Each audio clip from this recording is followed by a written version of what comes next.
Yeah. So let's do this, just a big picture overview before we actually get into the topic, which will be autoimmunity today. Let's discuss just a little bit a difference between conventional medicine and what functional medicine is specifically. Oh, that's a great topic. Okay? Yeah. So when you go to the doctor, okay, it's usually an end product of a symptom that you have, okay, such as you're fat, fatigue, stressed, depressed, and your doctor oftentimes looks at the symptom and oftentimes may be able to pair up a pill or something that goes with it or do some testing, okay?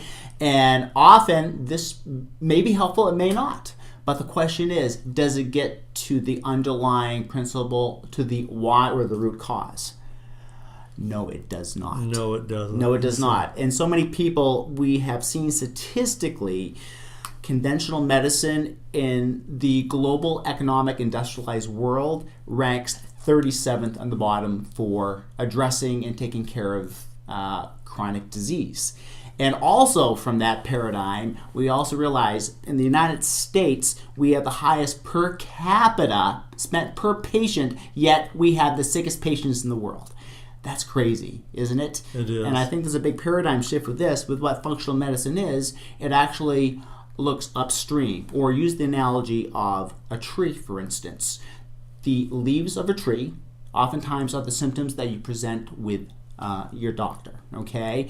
Now, if you go down the tree with the branches, the trunk, and the root, what functional medicine does, it looks at underlying causes, okay? And conventional medicine is compartmentalized, which means you'll have an organ system and a specialist. Okay, so if you go to your doctor with a complaint, say like gastrointestinal discomfort, he'll refer you to the gastroenterologist. Okay? Right. And what functional medicine does, it looks at all the body systems as a whole and how they interact. Because the bloodstream goes throughout the whole body, and disease does not happen by itself. Okay? Because the blood, if you have one problem, there's bound to be others. But conventional medicine just focuses on that one thing. And functional medicine looks at all potential causes. We're looking at stress, how you eat, how you sleep, environmental factors. There are just so many things. And when you address the root cause, even at the cellular level, remember, cells make an organ system, okay? An organ may have an actual body system, and ultimately that creates your health, okay? So Right. where is your state of health from that? And so that's just kind of Well, you know what I love about it? What's that? And it really reminded me just hearing you talk, Mm-hmm. is that Chinese medicine is what I was trained in, is the, say, ancient form of functional medicine. Mm-hmm. It's really the same thing. This is why the West doesn't understand Chinese medicine. You go in and you have a particular complaint and they'll start to balance out your body and you don't understand why they're doing that. It's because everything in Chinese medicine is about where is your imbalance, how do you improve that, and then balance out your body, right? Functional medicine, same idea, finding out what's the root cause of everything. Yet one of the advantages you have with functional medicine is they have so many great tests you can do now to pinpoint exactly what it is and then move forward from that point on. Sure. So essentially, conventional medicine has lab work, but that is still limited. Limited, Okay? yes. Just use an example with your digestive system. Oftentimes, you may have issues of gas, bloating, blood in your stool, and you go to the gastroenterologist. They can do endoscopy, they can look down the throat, or colonoscopy, up the rear end with a camera. But oftentimes they're looking for functional and structural abnormalities. Occasionally they can do a biopsy.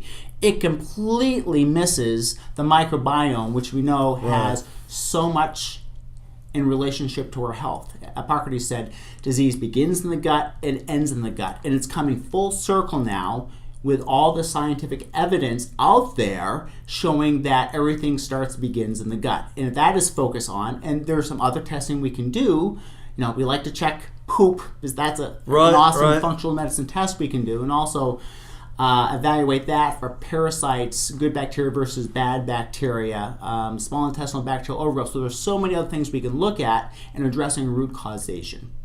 It's kind of funny you mentioned everything's going back to the gut now, Because in Chinese medicine, the two prevailing theories that everything originated from was the school of kidney. Everything's related to your kidney adrenal, which they call Jing. And the other school was digestion. Everything's related to your digestion. If you have good digestion, you'll never stay sick for very long.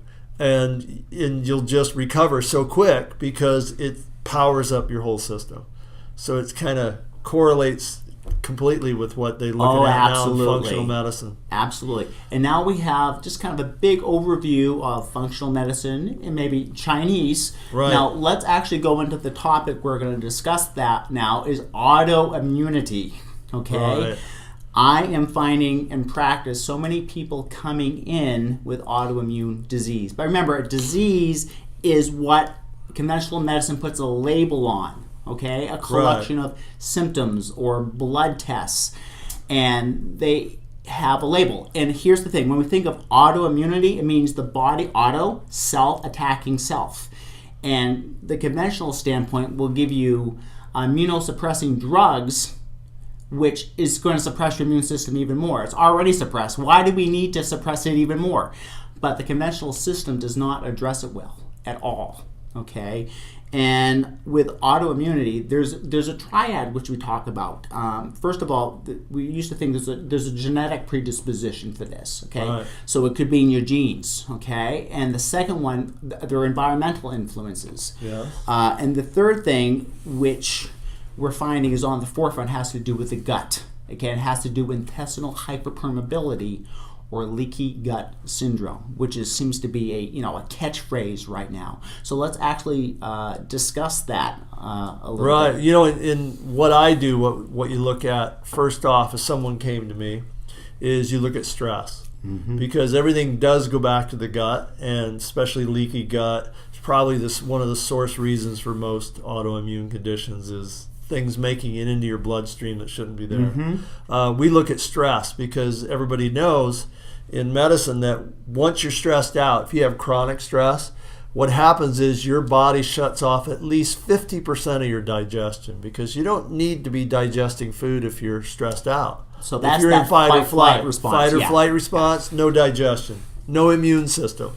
So no reproduction. No reproduction. All this stuff happens, right, because you're chronically stressed or having a stressful moment. Well, most people have that moment every single day, all day long, because they're locked into chronic stress. So we have this underlying current of chronic stress where if we look at our Paleolithic ancestors, a stressful moment, if you're being chased by, say, a bear, saber-toothed tiger, okay, your immune system gets suppressed and you have blood flow that goes to your extremities so you can run and get away from danger. Right. And then you go back into more of a parasympathetic rest and digest. Or you see this in the animal kingdom. When they're on the hunt, it's for a very short period of time, and what do the other 23 hours? They sleep. They rest. They rest. They forget about it. They forget about it. They don't have the memory of something having happened to them correct. that they're wondering what they're going to do for the next 8 days about that stressful situation. Sure. So let's discuss stress specifically here because there are different forms of stress. First of all, when we think about stress, there is perceived stress, how that affects our past experiences and how we react to it. So that would be the first type of stress I'd like to talk about. Yeah, you know, Mark Twain had a great quote about that I love. I love a lot of his quotes, but my favorite one was, I've suffered many traumas in my life, some of which actually happened.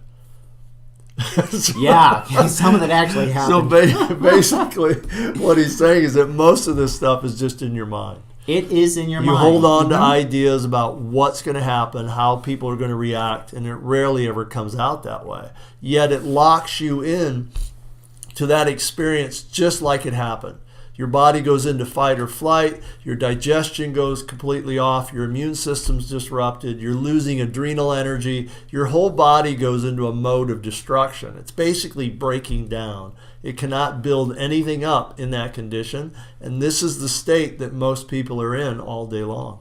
And it's interesting that you say that. We talk about a state. This is your mind and how you react to it. So you could actually have two people in the same room with the exact same stressors. One, they're just going to completely fall apart. The other, they just take it as if it was an everyday, not an issue. Yeah. And now that perceived stress does break down body systems with balance. Now let's talk about 3 other stressors, particularly which we don't always think about.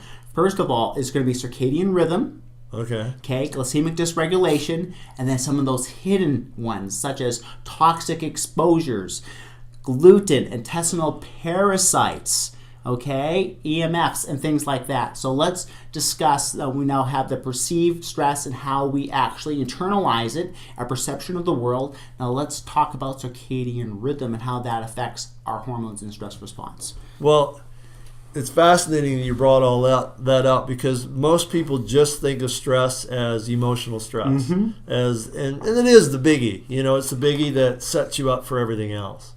But your emotional stress can be made worse by the fact that your body's out of rhythm. Your body's not actually getting what it needs every day to go into a set rhythm pattern, and that's what your body likes. It likes a set pattern of function. This is why everybody has set up kind of their life to eat 3 times a day. It just is natural for your body to like a rhythm of different things, of going to bed at the same time, of getting certain amounts of light at certain times of the day. And this is why simple things like when they changed the time zone a few weeks ago, it just has an incredible effect. Like 11% more people show up at the hospital with depression. Just because they changed the time by 1 hour. Time difference. 1 hour a day they've changed, and it throws them into a completely different state of rhythm. And when we talk about rhythms with the setting of the sun, the rising of the sun and the setting of the sun, so there's a biology in our bodies and our physiology for the most part responds to the light rhythm. When we wake up in the morning, we talk about certain hormones. There's a hormone called cortisol.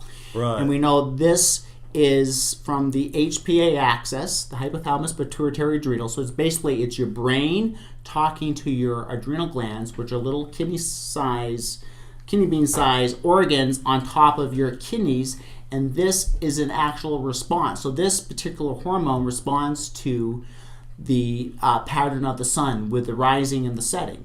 So we know first thing in the morning, it actually is higher, and there's a lot of energy that's supposed to be going on there, and get you going for the day.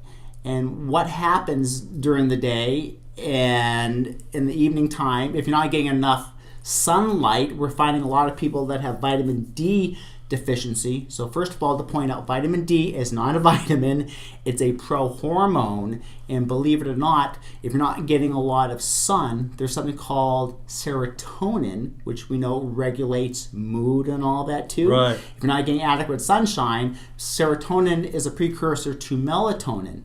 So when the sun goes down, we know melatonin starts to rise. And then there are certain things we do with regard to lighting that mimics the sun and actually downregulates the melatonin. So now we have a lot of people that have sleeping difficulty.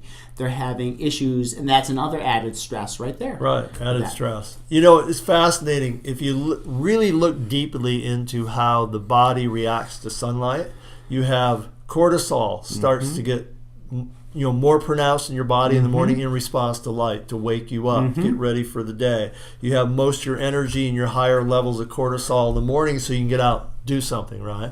Then you have the melatonin, which is a direct production to the amount of sunlight you get. Serotonin's wrapped up in that. Vitamin D, which affects every level of your health. When you look at that, you realize we're not that much different than plants. We literally, our whole life is set up to light exposure. Yeah. And it has a huge impact on our health. The only difference is some of us have more interesting conversations. But other than that, we're really just plants. We react to the environment. We react to even slight changes in temperature. We react to every single person we even come in contact with. Plants do the same thing. You walk into a woods. This is fascinating to me. You walk into a woods, and the plants will either turn toward you or turn away, depending on what they perceive from you.